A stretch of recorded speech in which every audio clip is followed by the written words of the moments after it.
Okay, class, this is what you need to do with the answered questionnaire that you have. We'll deal with first with the demographics. These are the first 7 questions in the questionnaire.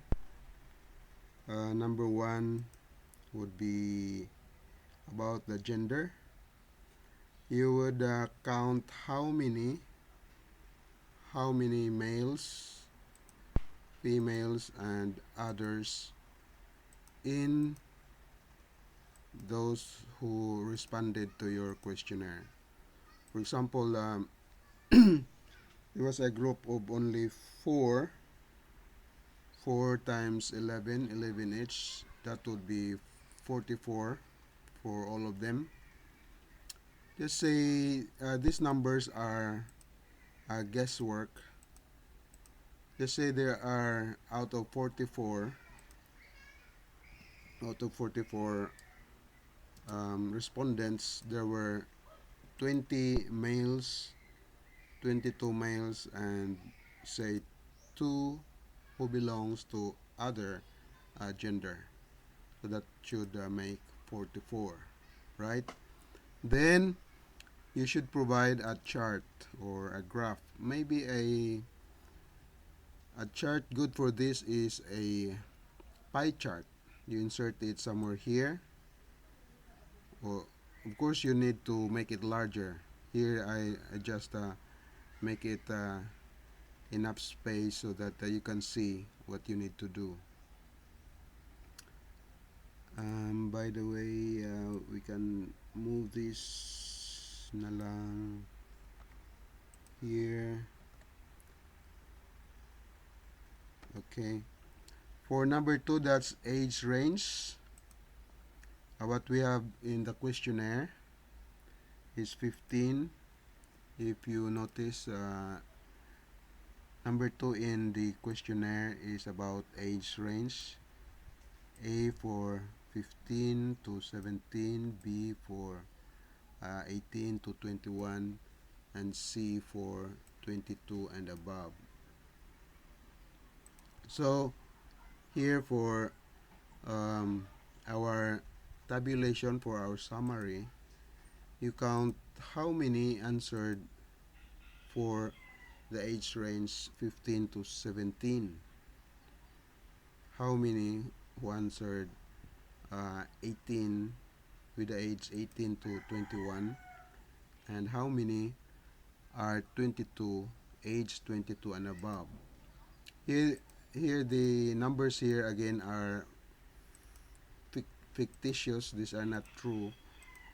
Just have to put something here for an example. This is just an example. And then after that, you should produce a chart.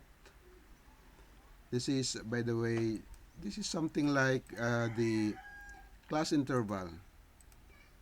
For these demographics, you don't need to compute your class width. It is given here, 15 to 17, 18 to 21, 22 and above. You just need to count how many respondents you have out of those that answered your questionnaire belongs to this age range, and you make a graph. Maybe another pie chart would look good here.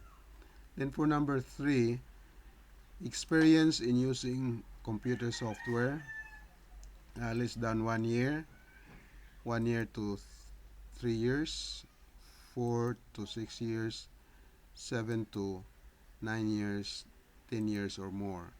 You need to input here how many of your respondents belongs to each class of their experience in using computer software, and then you produce a graph. Remember class, a graph should have proper titles and labels, right?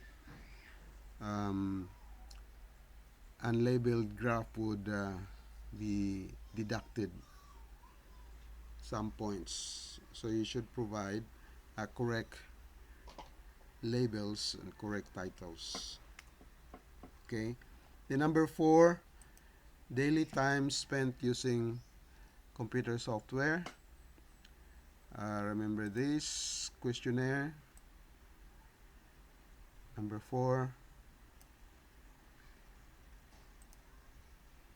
So count how many of the respondents said that they have less than 1 hour a day. Those who have 1 hour to 3 hours a day. Those who have as many as 4 hours to 6 hours a day. And those who said that they have 7 hours to 9 hours a day. And those who said they have 10 hours a day or more.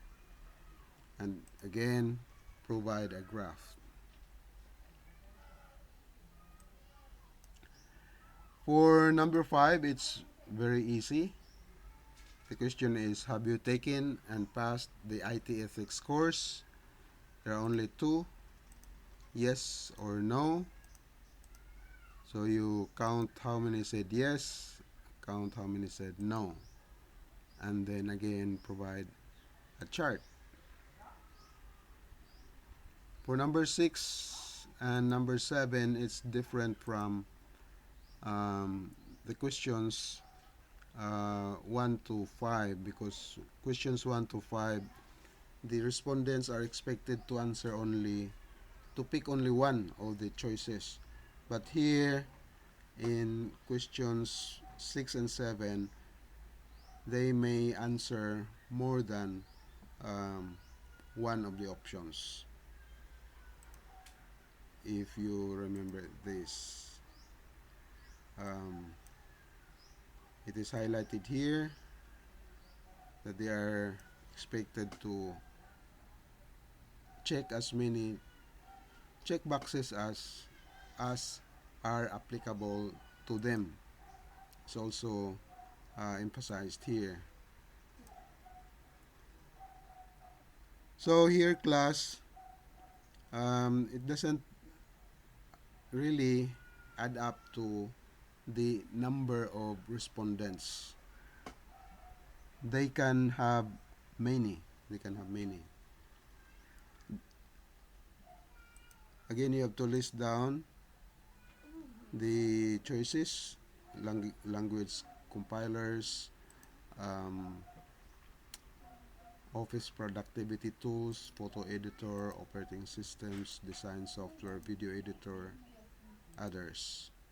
And you have to provide the correct count from your answered questionnaire.